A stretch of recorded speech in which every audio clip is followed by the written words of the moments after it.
वैसे तो दिल्ली से रोड ट्रिप करने की कई सारी जगह हैं, लेकिन हमने सोचा क्यों ना इस बार कुछ अलग एक्सपीरियंस करने के लिए भरतपुर का रुख किया जाए। जी हाँ, भरतपुर, जिसके नाम से हमारे दिमाग में भरतपुर बर्ड सेंचुरी का ख्याल आता है। और आए भी क्यों ना। भरतपुर बर्ड सेंचुरी को एशिया का लार्जेस्ट बर्ड सेंचुरी के रूप में जाना जाता है, तो कहीं ना कहीं उसी चीज़ को एक्सपीरियंस करने के लिए हम निकल पड़े भरतपुर की तरफ। वैसे मैं आपको बताऊं, भरतपुर जो कि राजस्थान के ईस्टर्न पार्ट का हिस्सा है, इसका इतिहास काफ़ी पुराना है। जैसा कि आपने नाम से ही समझ लिया होगा कि इस शहर का नाम भगवान श्री राम के भाई भरत जी के नाम पे रखा गया है, लेकिन इस शहर को बनवाने में महाराजा सूरजमल जी का काफ़ी योगदान है। यहाँ बर्ड सेंचुरी के अलावा लोग लोहागढ़ फोर्ट भी देखने आते हैं। लक्ष्मण मंदिर और गंगा मंदिर भी यहाँ के मशहूर दार्शनिक स्थलों में से एक है। लेकिन हमने अपनी जर्नी में, जो कि सिर्फ एक दिन की थी, भरतपुर बर्ड सेंचुरी, फोर्ट और म्यूजियम ही कवर किया। तो आइए हम अपने सफ़र की शुरुआत करते हैं। भरतपुर दिल्ली से लगभग 225 किलोमीटर की दूरी पे है और यहाँ वाया कार आने में 3 से 3.5 घंटे का समय लगता है। वैसे भरतपुर आने के लिए भी ट्रेन का रूट काफ़ी कन्वीनियंट है और यहाँ आने में लगभग 2 घंटे लगते हैं।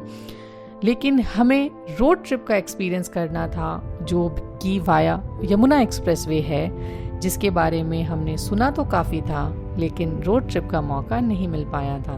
तो हमने सोचा क्यों ना इस बार रोड ट्रिप का मज़ा लिया जाए।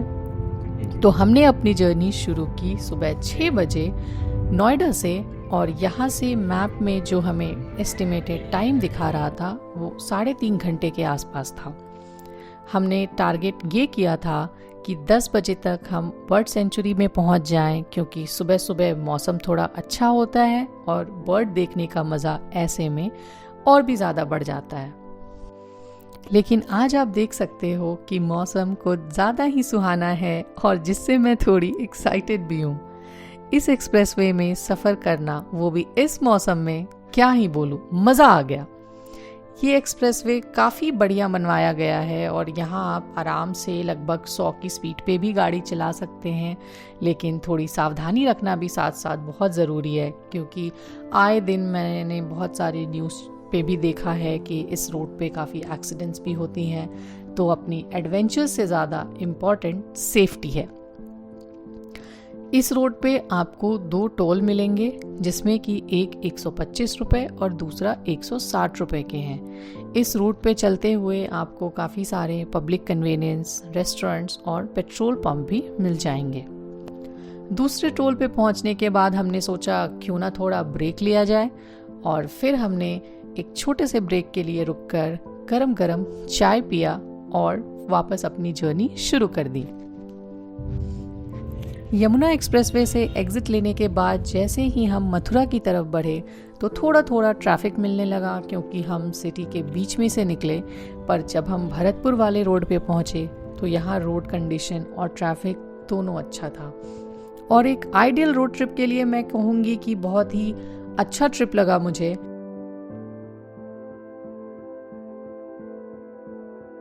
और फाइनली हम पहुंच गए भरतपुर। अब हमने सबसे पहले भरतपुर सेंचुरी में एंट्री किया।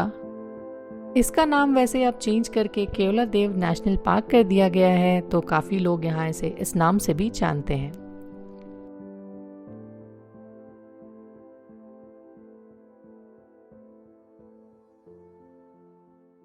आज हम आए हैं केवलादेव नेशनल पार्क, और इसे भरतपुर बर्ड सेंचुरी के नाम से भी जाना जाता है। ये बर्ड सेंचुरी राजस्थान का सबसे फेमस बर्ड सेंचुरी है, और वो इसलिए है क्योंकि यहाँ पे बहुत सारे बर्ड्स नेशनली और इंटरनेशनली माइग्रेट होके यहाँ पर आते हैं। तो बर्ड्स के जो यहाँ आने के सीजन्स हैं वो अलग अलग होते हैं। जैसे अगस्त से नवंबर के बीच यहाँ पे रीजनल बर्ड्स माइग्रेट होके आते हैं, और अक्टूबर से फेब के बीच में बर्ड्स बाहर से माइग्रेट होके यहाँ पर आते हैं। तो अगर आप बर्ड वॉचर हैं, बर्ड लवर हैं, तो this place is for you. आप यहाँ आ सकते हैं और यहाँ अंदर जाने के लिए जैसे आप बुलेट कार्ट यूज़ कर सकते हैं, रिक्शा यूज़ कर सकते हैं और साइकिल भी रेंट कर सकते हैं। तो हम आज यहाँ पे साइकिल रेंट करने का सोच रहे हैं ताकि हम आराम से अपने पेस से अंदर एंजॉय कर सकें और जहाँ हमें रुकना हो वहाँ रुक के फोटोग्राफी भी कर सकें। इस सेंचुरी का एरिया लगभग 29 स्क्वायर किलोमीटर में फैला हुआ है, तो जिससे आप अंदाज़ा लगा सकते हैं कि ये कितना बड़ा होगा। पर ये जो पाथवे है वो लगभग 10 किलोमीटर के आसपास है, जिसके लिए हमें साइकिल पे सफ़र करना आसान लगा। लेकिन हमने ये फील किया कि अगर एक बाइनोकुलर या एक अच्छा जूम लेंस हमारे साथ होता तो यहाँ के बर्ड और इनकी जो ब्यूटी है उनको हम अच्छे से देख पाते। तो आप लोग मेरी तरह ये गलती मत करना और अच्छा कैमरा या बाइनोकुलर ज़रूर कैरी करना। एक ऑप्शन वैसे ये भी है कि हम यहाँ गाइड हायर करके उनको साथ ले जाएं और उनके बाइनोकुलर्स के थ्रू बर्ड्स को देखें और उनसे इन बर्ड्स की डिटेल को भी जानें और समझें।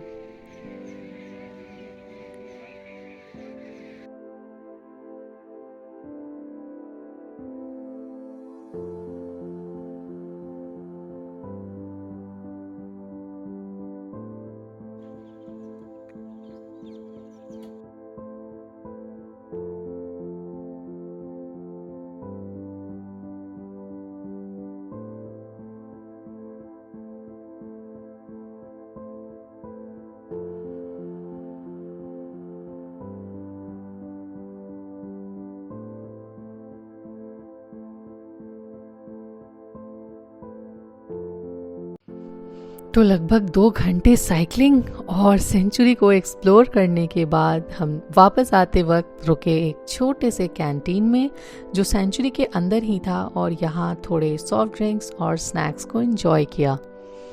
तो ओवरऑल मैं कहूँगी जो सेंचुरी का एक्सपीरियंस था हमारा वो बहुत अच्छा रहा और यहाँ लगभग 2.5 से 3 घंटे स्पेंड करने के बाद हम निकल पड़े लोहागढ़ फोर्ट के लिए, जिसकी दूरी यहाँ से लगभग 3 से 4 किलोमीटर की है। तो हमें जाने में कुछ 10-15 मिनट के आसपास यहाँ से लगे। तो चलिए चलते हैं अब लोहागढ़ फोर्ट की तरफ। तो आइए मैं आपको इस लोहागढ़ फोर्ट के बारे में कुछ इंटरेस्टिंग बातें बताती हूँ। ये फोर्ट यहाँ के जाट रूलर महाराजा सूरजमल जी द्वारा 18th सेंचुरी में बनवाया गया था। इस फोर्ट का नाम भले ही लोहागढ़ है, लेकिन इसे बनवाने में किसी तरह के लोहे का इस्तेमाल बिल्कुल नहीं हुआ है। फिर भी अपनी मजबूती के वजह से इसे लोहागढ़ के नाम से जाना जाता है। इस फोर्ट की जो एंट्री गेट्स हैं वो कच्ची मिट्टी की बनी हुई हैं और वो इसलिए क्योंकि इस पे जब कोई दुश्मन तोप के गोले से आक्रमण करे तो इसका असर ना हो और ये फोर्ट के चारों तरफ जो खाई जैसी बनी हुई है जिसके अंदर पानी भरा होता है उसमें जाके गिर जाएं। इस पानी के ऊपर एक ब्रिज जैसा भी बना है और ऐसा कहा जाता है कि उसे इसलिए बनवाया गया था ताकि दुश्मन से जब खतरा हो तो उसे फोल्ड करके गेट के अंदर की तरफ कर लिया जाए। और शायद यही कारण रहा होगा कि ये पुराने इंडिया में सिर्फ एक ऐसा फोर्ट था जिसे कि मुगल या मराठा या अंग्रेज भी कभी जीत नहीं पाए। इस फोर्ट पे तो अंग्रेजों ने 4 बार अटैक किया, लेकिन फिर भी इसे जीतने में असफल रहे। जब इस गेट से एंट्री किया और लोहागढ़ फोर्ट की तरफ बढ़ने लगे तो हमने रास्ते में देखा कि सबसे पहले किशोरी महल है।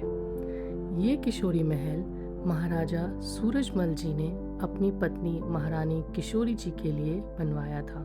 इस महल में वैसे एंट्री तो अलाउड नहीं है क्योंकि इसके फर्स्ट फ्लोर पे सेक्रेटेरिएट ऑफिस है, लेकिन इसके बाहर इस महल की हिस्ट्री को जानने के लिए काफ़ी चीज़ें हैं जिसको आप पढ़ के यहाँ की हिस्ट्री को समझ सकते हैं। और यहाँ का जो मेन अट्रैक्शन था वो मुझे यहाँ की जो ये हिस्ट्री जो यहाँ पे लिखी गई है ये लगी, और इसके अलावा जो बहुत बड़ी सी महाराजा सूरजमल जी की मूर्ति बनाई गई है, ये लोहे की मूर्ति, ये काफ़ी एक अच्छा अट्रैक्शन पॉइंट है यहाँ पे।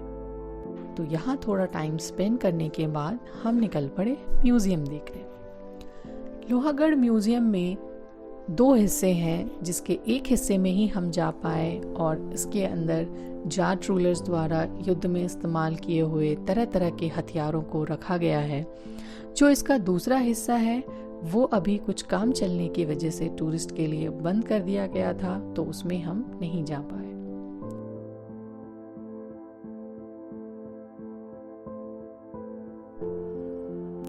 हालांकि ये म्यूज़ियम काफ़ी बड़ा तो नहीं है, लेकिन यहाँ आने के बाद और यहाँ के जो आर्टिफैक्ट्स हैं उनको देख के भरतपुर की हिस्ट्री, आर्ट और कल्चर को काफ़ी अच्छे से समझा जा सकता है।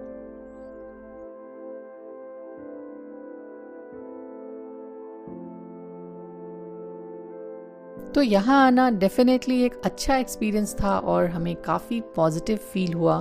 तो ओवरऑल एक दिन घूमने के लिए या दिल्ली से रोड ट्रिप करने के लिए मेरे हिसाब से तो ये एक अच्छा ऑप्शन है। तो आप बताइए आपको कैसा लगा ये रोड ट्रिप और क्या आप यहाँ आना चाहोगे? तो ऐसे ही कई सारे ट्रैवल एक्सपीरियंसेस के लिए जुड़े रहिए मेरे चैनल के साथ और मैं आपसे मिलूंगी अपने नेक्स्ट व्लॉग में। तब तक के लिए take care, see you, bye bye.